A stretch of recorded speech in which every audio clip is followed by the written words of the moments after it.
തീർച്ചയായും ബാബിലോണിന്റെ ഉദയവും അതിന്റെ പ്രധാന ദേവനായ മർദൂക്കിന്റെ ആരോഹണവും പുരാതന മെസൊപ്പൊട്ടേമിയൻ ചരിത്രത്തിലെ സുപ്രധാന സംഭവങ്ങളാണ്. ഈ സംഭവങ്ങൾ ബാബിലോണിനെ ഒരു പ്രബല രാഷ്ട്രീയ ശക്തിയായി വികസിപ്പിക്കുന്നതിന് മാത്രമല്ല, പ്രദേശത്തിന്റെ മതപരമായ ഭൂപ്രകൃതിയുടെ പരിവർത്തനത്തിനും പ്രധാനമാണ്. ബാബിലോണിന്റെ ഉദയത്തെയും മർദൂക്കിന്റെ പ്രാധാന്യത്തെയും കുറിച്ചുള്ള വിശദമായ ഒരു വീഡിയോ ആണ് തയ്യാറാക്കിയിരിക്കുന്നത്. ഈ ചാനൽ നിങ്ങൾക്ക് ഇഷ്ടപ്പെട്ടാൽ സബ്സ്ക്രൈബ് ചെയ്യുക, ഷെയർ ചെയ്യുക.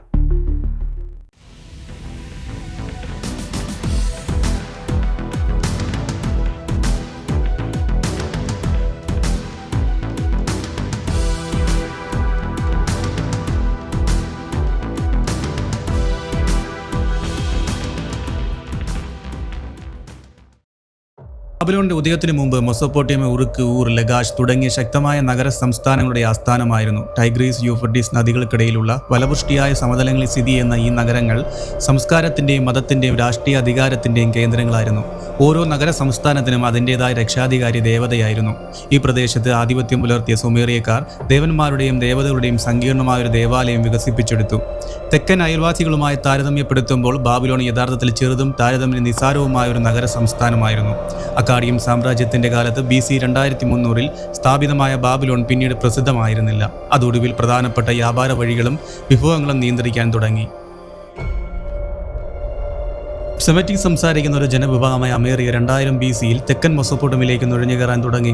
അവർ ക്രമേണ ബാബിലോൺ ഉൾപ്പെടെ വിവിധ നഗര സംസ്ഥാനങ്ങളുടെ നിയന്ത്രണം ഏറ്റെടുത്തു. ഏകദേശം 1894 BC സുമു അബു എന്ന അമേറിയൻ നേതാവ് ബാബിലോണിലെ ഒന്നാം രാജവംശം സ്ഥാപിച്ചു. ഇപ്പോഴും ഒരു ചെറിയ ശക്തിയാണെങ്കിലും ഈ രാജവംശം ഭാവിയിലെ വികാസത്തിന് അടിത്തറയിട്ടിരുന്നു. ഒന്നാം രാജവംശത്തിന്റെ 6ാമത്തെ ഭരണാധികാരി ഹമുറാക്കി രാജാവായിരുന്നു. ബാബിലോണിന്റെ യഥാർത്ഥ അധികാരം അന്നായിരുന്നു ലഭിച്ചത്.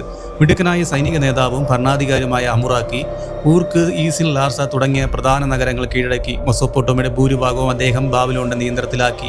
ഹമുറാക്കിയുടെ കീഴിൽ ബാബിലോൺ ഈ മേഖലയിൽ പ്രബല ശക്തിയായി മാറിയിരുന്നു. മെസൊപ്പൊട്ടേമിയൻ മതത്തിൽ ദൈവങ്ങൾ ശക്തവും പ്രകൃതി ലോകത്തിന്റെ മനുഷ്യജീവിതത്തിന്റെയും വിവിധ വശങ്ങളെ നിയന്ത്രിക്കുന്ന നരവംശ ജീവികളാണെന്നും വിശ്വസിക്കപ്പെട്ടു. ഓരോ നഗര സംസ്ഥാനത്തിനും അതിൻ്റെതായ രക്ഷാധികാരി ദേവതയുണ്ടായിരുന്നു.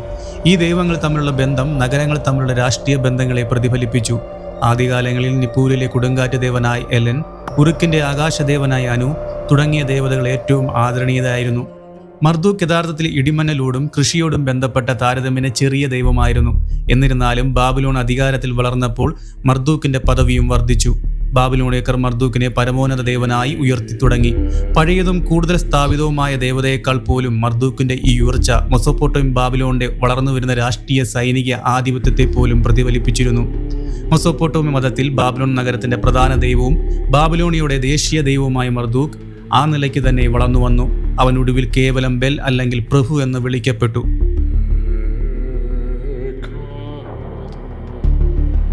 യഥാർത്ഥത്തിൽ അവൻ ഇടിമിന്നലുടെ ദൈവമാണ്. എന്യുമ എലീഷ എന്നറിയപ്പെടുന്ന ഒരു കവിത നെബൂഖദ്നേസർ ഒന്നാമന്റെ ഭരണകാലം മുതൽ എഴുതപ്പെട്ടതായിരുന്നു. മർദൂക്കിന്റെ ഉയർച്ച 50 പേരുള്ള ദൈവമായി ബന്ധപ്പെട്ടിരുന്നു. പ്രാകൃത രാജകത്തിന്റെ രാക്ഷസനായ ടിയാമത്തിനെ കീഴടക്കിയ ശേഷം അവൻ ആകാശത്തിന്റെയും ഭൂമിയുടെയും ദൈവങ്ങളുടെ നാഥനായി. മനുഷ്യരാശി ഉൾപ്പെടെ എല്ലാ പ്രകൃതിയും അവനോട് കടപ്പെട്ടിരുന്നു. രാജ്യങ്ങളുടെയും പ്രജകളുടെയും വിധി അവന്റെ കൈകളിലായിരുന്നു. ബാബിലോണിലെ മർദൂക്കിന്റെ പ്രധാന ക്ഷേത്രം എസഗയിലും എറ്റോമിനെങ്കിലുമായിരുന്നു. എസഗയിലെ എലുമ എലീഷ എന്ന കവിത എല്ലാ വർഷവും പുതുവത്സര ഉത്സവത്തിൽ ചൊല്ലുമായിരുന്നു. മർദൂക്കിന്റെ ഭാര്യയായി മിക്കപ്പോഴും വിളിക്കപ്പെടുന്ന ദേവി സർപ്പാനുതു ആയിരുന്നു. മർദൂക്കിന്റെ നക്ഷത്രം വ്യാഴമായിരുന്നു. അവൻ വിശുദ്ധ മൃഗങ്ങൾ, കുതിരകൾ, നായ്ക്കൾ, പ്രത്യേകിച്ച് 4 വലയുള്ള നാവുള്ള മഹാസർപ്പം എന്ന് വിളിക്കപ്പെടുമായിരുന്നു. അവനവന്റെ നഗരത്തിന്റെ മതിലുകളെ അലങ്കരിച്ചിരുന്നു. ഇത് ഫലപുഷ്ടിയുടെയും സസ്യജാലങ്ങളുടെ ചിഹ്നമായി വ്യാഖ്യാനിക്കപ്പെടുന്നു. സാധാരണ അവന്റെ കുപ്പായം നക്ഷത്രങ്ങളാൽ അലങ്കരിച്ചിരുന്നു. അവന്റെ കയ്യിൽ ഒരു ചെങ്കോലുണ്ട്. അവൻ വില്ലും കുന്തവും വലയും ഇടിമുഴക്കവും വഹിക്കുന്നു. അസറിയിലും പേർഷ്യയിലും രാജാക്കന്മാർ മർദൂക്കിനെയും സർപ്പാനുറ്റുവിനെയും ലിഖിതങ്ങളിൽ ആരാധിക്കുകയും അവരുടെ പല ക്ഷേത്രങ്ങളും പുനർനിർമ്മിക്കുകയും ചെയ്തു. ഹമുറാക്കിയുടെ ഭരണകാലത്ത് എഴുതപ്പെട്ട ബാബിലോണിയ സൃഷ്ടിയുടെ ഇതിഹാസമാണ് എന്യുമ എലീഷ്. ഈ കഥയിൽ ഒരു വലിയ കോസ്മിക് യുദ്ധത്തിൽ ആദിമ അരാജകത്വ രാക്ഷസനായ ടിയാമത്തിനെ പരാജയപ്പെടുത്തി മർദൂക്ക് പ്രധാന ദൈവമായി ഉയർന്നു വരുന്നു. തന്റെ വിജയത്തിനു ശേഷം മർദൂക്ക് ടിയാമത്തിന്റെ ശരീരത്തിൽ നിന്നും ലോകത്തെ സൃഷ്ടിക്കുകയും ക്രമസ്ഥാപിക്കുകയും ചെയ്യുന്നു. ഈ കഥ അരാജകത്തിന്റെയും ക്രമക്കേടിന്റെയും മേൽ ബാബിലോണിന്റെ അതിന്റെ ദൈവത്തിന്റെയും വിജയത്തെ പ്രതീകപ്പെടുത്തുന്നു. മർദൂക്കിന്റെ ആരാധനക്രമം വളർന്നപ്പോൾ അദ്ദേഹത്തിന്റെ ക്ഷേത്ര സമുച്ചയങ്ങളുടെ അളവും മഹത്വവും വർദ്ധിച്ചു. അവയിൽ ഏറ്റവും പ്രസിദ്ധമായ ബാബിലോണെ മർദൂക്കിന് സമർപ്പിച്ചിരുന്ന വിശാലമായ ക്ഷേത്ര സമുച്ചയമായിരുന്നു എസഗയിലായിരുന്നു അത്. ബൈബിളിലെ ബാബേൽ ഗോപുരവുമായി പലപ്പോഴും ബന്ധപ്പെട്ടിരിക്കുന്ന കൂറ്റൻ സിഗുറാറ്റ് അല്ലെങ്കിൽ സ്റ്റെപ്പിഡ് പിരമിഡ് എറ്റോമിനാങ്കിയിൽ സമീപത്തായിരുന്നു. ഈ ഘടകങ്ങൾ പ്രപഞ്ചത്തിലെ മർദൂക്കിന്റെയും ബാബിലോണിന്റെയും കേന്ദ്ര പങ്കിനെ പ്രതീകപ്പെടുത്തുന്നു. മർദൂക്കിനെ ദൈവത്തിന്റെ തലവനായി ഉയർത്തിയത് ബാബിലോണിന്റെ രാഷ്ട്രീയ ശക്തിയുടെ പ്രതിഫലനം മാത്രമായിരുന്നില്ല. ഇത് മെസൊപ്പൊട്ടേമിയയുടെ മതപരമായ ഭൂപ്രകൃതിയിൽ ഗണ്യമായ മാറ്റത്തെ പ്രതിനിധീകരിക്കുന്നു. ബാബിലോണി രാജാക്കന്മാർ, പ്രത്യേകിച്ച് ഹമ്മുറാക്കി, ബാബിലോണിലെ കേന്ദ്രീകൃത മത അധികാരം അവരുടെ സാമ്രാജ്യത്തിലുടനീളം മർദൂക്കിന്റെ ആരാധനയെ പ്രോത്സാഹിപ്പിച്ചു. ബാബിലോണിയൻ ഭരണത്തിന് കീഴിലുള്ള വൈദഗ്ധ്യമാർന്ന സംസ്കാരങ്ങളെയും ജനങ്ങളെ ഏകീകരിക്കാൻ ഈ കേന്ദ്രീകരണം സഹായിച്ചു. അദ്ദേഹത്തിന്റെ പരമോന്നത പദവിക്ക് ഊന്നൽ നൽകുന്ന നിരവധി ആട്രിബ്യൂട്ടുകളുമായി മർദൂക്ക് ബന്ധപ്പെട്ടിരിക്കുന്നു. കൃഷിയുടെയും സൃഷ്ടിയുടെയും ദൈവമെന്ന നിലയിലുള്ള അദ്ദേഹത്തിന്റെ പങ്കിനെ പ്രതീകപ്പെടുത്തുന്ന ഒരു പാരയോ തൂവലായോ ഉപയോഗിച്ച് അദ്ദേഹത്തെ പലപ്പോഴും ചിത്രീകരിച്ചു. ഗ്രഹങ്ങളുടെ രാജാവായി കണക്കാക്കപ്പെട്ടിരുന്ന വ്യാഴവുമായി മർദൂക്കിന് നല്ല ബന്ധമുണ്ടായിരുന്നു. രാജ്യത്വവും നിയമവുമായുള്ള അദ്ദേഹത്തിന്റെ ബന്ധം പരമോന്നത ദൈവം എന്ന നിലയിലുള്ള അദ്ദേഹത്തിന്റെ സ്ഥാനം കൂടുതൽ ഉറപ്പിച്ചു. മർദൂക്കിന്റെ സ്വാധീനം മതത്തിനപ്പുറം രാഷ്ട്രീയ മണ്ഡലത്തിലേക്കും വ്യാപിച്ചു. ബാബിലോണിയ രാജാക്കന്മാർ പലപ്പോഴും ഭരിക്കാനുള്ള ദൈവിക അവകാശം അവകാശപ്പെട്ടു. ലോകത്തെ ഭരിക്കാൻ തങ്ങളെ തിരഞ്ഞെടുത്തത് മർദൂക്കാണെന്നും പ്രസ്താവിച്ചു. ഈ ദൈവിക അനുമതി അവരുടെ ഭരണം നിയമവിധേയമാക്കുന്നതിനും അവരുടെ വിജയങ്ങളെ ന്യായീകരിക്കുന്നതിനുള്ള ശക്തമായ ഒരു ഉപകരണമായിരുന്നു. അസറിയൻ ആധിപത്യത്തിന്റെ കാലഘട്ടത്തിൽ മർദൂക്കിന്റെ പദവി ചിലപ്പോൾ വെല്ലുവിളിക്കപ്പെട്ടിരുന്നു. അസറിയ രാജാക്കന്മാർ തങ്ങളുടെ പ്രധാന ദൈവമായ അശൂരനെ പരമോന്നത ദൈവമായി ഉയർത്തി. എന്നിരുന്നാലും മർദൂക്കിന്റെ ആധിപത്യത്തെ ദുർബലപ്പെടുത്താനുള്ള ഈ ശ്രമങ്ങളെ ബാബിലോണിയക്കാർ ശക്തമായി ചെറുത്തു. മർദൂക്കും അശൂരും തമ്മിലുള്ള സംഘർഷം ബാബിലോണും അസ്രിയയും തമ്മിലുള്ള വിശാലമായ രാഷ്ട്രീയ സൈനിക പോരാട്ടങ്ങളെ പ്രതിഫലിപ്പിച്ചു.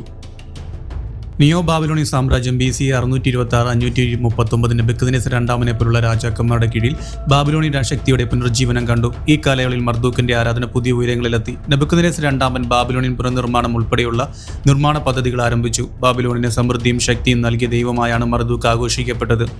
539 പേർഷ്യൻ രാജാവായ സൈറസ് ദ ഗ്രേറ്റ് ബാബിലോണിന്റെ പതനം ബാബിലോണിയൻ സ്വാതന്ത്ര്യത്തിന്റെ അവസാനത്തെയായി അടയാളപ്പെടുത്തി. എന്നിരുന്നാലും മർദൂക്കിന്റെ ആരാധന അപ്രത്യക്ഷമായില്ല.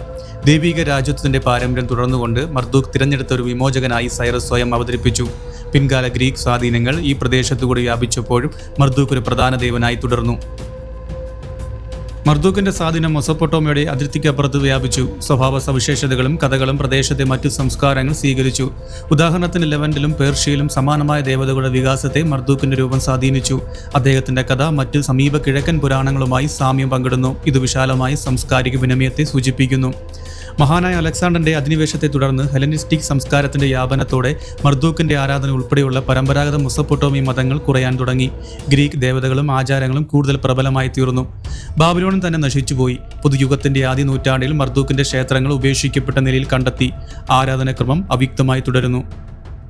മർദൂക്കിന്റെ ആരാധന കുറഞ്ഞുവെങ്കിലും ബാബിലോണിന്റെയും അതിന്റെ പ്രധാന ദൈവത്തിന്റെയും പൈതൃകം പലവിധത്തിൽ നിലനിൽക്കുന്നു. മർദൂക്കിന്റെയും ബാബിലോൺ നഗരത്തിന്റെയും കഥ യഹൂദ ക്രിസ്ത്യ പാരമ്പര്യങ്ങളിൽ ശാശ്വതമായ സ്വാധീനം ചെലുത്തി. ഉദാഹരണത്തിന് ബാബേൽ ഗോപുരത്തെക്കുറിച്ചുള്ള ബൈബിൾ കഥ ബാബിലോണിന്റെ മഹത്വവും ദൈവിക പ്രതികാരവുമായുള്ള അതിന്റെ ബന്ധത്തെക്കുറിച്ചുള്ള ഓർമ്മയെ പ്രതിഫലിപ്പിക്കുന്നു. ബൈബിളിൽ മർദൂക്കിനെ നേരിട്ട് പരാമർശിച്ചിട്ടില്ലെങ്കിലും ബാബിലോണിന്റെ വിശാലമായ സന്ദർഭം വിപുലീകരണത്തിലൂടെ അതിന്റെ പ്രധാന ദേവതയായ മർദൂക്ക് ഗ്രന്ഥങ്ങളിലൂടെയും വിഗ്രഹാരാധനയുടെ കേന്ദ്രമായി ബാബിലോണിനെ കുറിച്ചുള്ള പ്രതീകാത്മക പരാമർശങ്ങൾ വെളിപ്പാടിൽ സമൃദ്ധിയായി ചിത്രീകരിച്ചിട്ടുണ്ട്. മെസൊപ്പൊട്ടേമിയയുമായുള്ള സാംസ്കാരിക കവലകൾ എന്നിവയെല്ലാം സൂക്ഷ്മമായ മർദൂക്കിന്റെ സാന്നിധ്യത്തിലേക്കും സ്വാധീനത്തിലേക്കും വിരൽ ചൂണ്ടുന്നുണ്ട്. ആധുനിക സ്കോളർഷിപ്പിൽ മർദൂക്കിന്റെ ഉദയം പലപ്പോഴും ബാബിലോണിന്റെ രാഷ്ട്രീയ സൈനിക ശക്തിയുടെ പ്രതിഫലമായി കാണുന്നു. മർദൂക്കിന്റെ ആരോഹണം നഗരത്തിലെ മതപരവും രാഷ്ട്രീയവുമായ അധികാരത്തിന്റെ കേന്ദ്രീകരണത്തെയും പുരാതന മെസൊപ്പൊട്ടേമിയയിലെ മതവും രാഷ്ട്രവും തമ്മിലുള്ള സങ്കീർണ്ണ ഇടപെടലിനെയും പ്രതീകപ്പെടുത്തുന്നു. മർദൂക്കിന്റെ കഥ ചരിത്രകാരന്മാരെയും പുരാവസ്തു ഗവേഷകരെയും പുരാതന ചരിത്രത്തിലെ ഗവേഷകരെയും ആകർഷിക്കുന്നു തുടരുന്നു. ലോകത്തിലെ ആദ്യകാല നാഗരികതകളിലൊന്നായ ശക്തി, മതം, സംസ്കാരം എന്നിവ ചലനാത്മകയെക്കുറിച്ചുള്ള ഉൾക്കാഴ്ചകളും ഇത് വാഗ്ദാനം ചെയ്യുന്നു. പുരാതന മെസൊപ്പൊട്ടേമിയയുടെ മതപരവും രാഷ്ട്രീയവുമായ ഭൂപ്രകൃതിയെ രൂപപ്പെടുത്തിക്കൊണ്ട് ബാബിലോണിന്റെ അധികാരത്തിലേക്ക് ഉയർച്ചയും മർദൂക്കിന്റെ പ്രധാന ദേവതയായ ഉയർച്ചയും എങ്ങനെ ബന്ധപ്പെട്ടിരിക്കുന്നു എന്നതിനെക്കുറിച്ചുള്ള ഈ വീഡിയോ നിങ്ങൾക്ക് സഹായമായി എന്ന് ഞാൻ വിശ്വസിക്കുന്നു. ചാനൽ ഇഷ്ടപ്പെട്ടാൽ നിങ്ങൾ സബ്സ്ക്രൈബ് ചെയ്യുക, ഷെയർ ചെയ്യുക, ലൈക്ക് ചെയ്യുക.